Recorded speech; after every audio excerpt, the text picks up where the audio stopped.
हाय दोस्तों, आज की कहानी है नारियल की उत्पत्ति।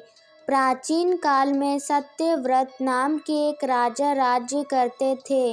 वह प्रतिदिन पूजा पाठ करते थे। उनके पास सारी सुविधाएं थी। इसके बावजूद भी राजा की एक अभिलाषा थी कि किसी भी प्रकार वह स्वर्गलोक जा सके। वह अपने जीवन में कम से कम एक बार स्वर्गलोक की सुंदरता को देखना चाहते थे, लेकिन उनको स्वर्गलोक का मार्ग नहीं पता था। दूसरी तरफ ऋषि विश्वामित्र अपने तपस्या के लिए घर से बाहर निकले। चलते चलते वह अपनी कुटिया से काफ़ी आगे चले गए। काफ़ी समय बीत गया, लेकिन वह नहीं लौटे। इस कारण उनका परिवार भूख और प्यास से तड़प रहा था। राजा सत्यव्रत को जब यह पता चला तो उन्होंने ऋषि विश्वामित्र के परिवार के पालन पोषण की जिम्मेदारी ले ली। कुछ समय बाद जब मुनिवर लौटे तो अपने परिवार को कुशल देख काफ़ी प्रसन्न हुए। उन्होंने पूछा कि उनकी अनुपस्थिति में किसने उनकी देखभाल की। ऋषि के परिवार वालों ने बताया कि राजा ने उनके पालन पोषण की जिम्मेदारी उठाई थी। विश्वामित्र तुरंत राजमहल पहुँचे और वहां पहुंचकर उन्होंने सबसे पहले महाराज को धन्यवाद किया। इस पर राजा ने अपनी इच्छा पूर्ण करने का आशीर्वाद मांगा। राजा की बात सुनकर विश्वामित्र ने कहा, बोलिए महाराज, आपको क्या वरदान चाहिए। तो महाराज ने कहा, मैं एक बार स्वर्गलोक के दर्शन करना चाहता हूँ। कृपया करके मुझे वहाँ जाने का वरदान दे।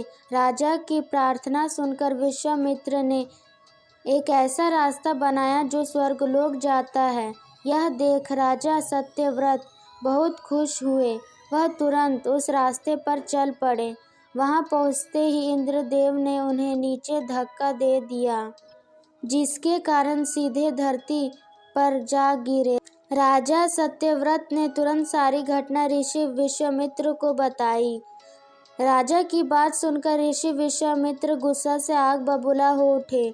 उन्होंने तुरंत सभी देवताओं से इस बारे में बात की और इस समस्या का हल निकाला, जिसके बाद राजा के लिए उन्होंने एक नया स्वर्ग बनवाया। स्वर्गलोक को पृथ्वी और देवताओं के स्वर्गलोक के बीचों बीच स्थापित किया गया था। स्वर्गलोक से राजा सत्यव्रत बहुत खुश हुए, लेकिन विश्वामित्र को एक चिंता लगातार सता रही थी कि उन्हें डर था कि नया स्वर्गलोक जोरदार हवा के कारण गिर न पड़े। काफ़ी सोच विचार के बाद ऋषि विश्वामित्र को एक उपाय सूझा। उन्होंने नए स्वर्गलोक के नीचे बहुत लंबा खंभा लगा दिया ताकि उसे सहारा मिल सके। ऐसी मान्यता है कि नए स्वर्गलोक के नीचे लगाया गया खंभा एक विशाल पेड़ के तने के रूप में बदल गया।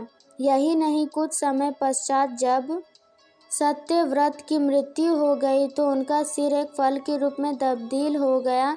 तभी से इस खंभे को नारियल का पेड़ कहा जाने लगा और राजा का सर नारियल के रूप में माना जाने लगा। इसी तरह अमेजिंग स्टोरीज के लिए हमारे चैनल को लाइक, सब्सक्राइब और शेयर ज़रूर करें। और आपको यह कहानी कैसी लगी ज़रूर कमेंट करके बताएं।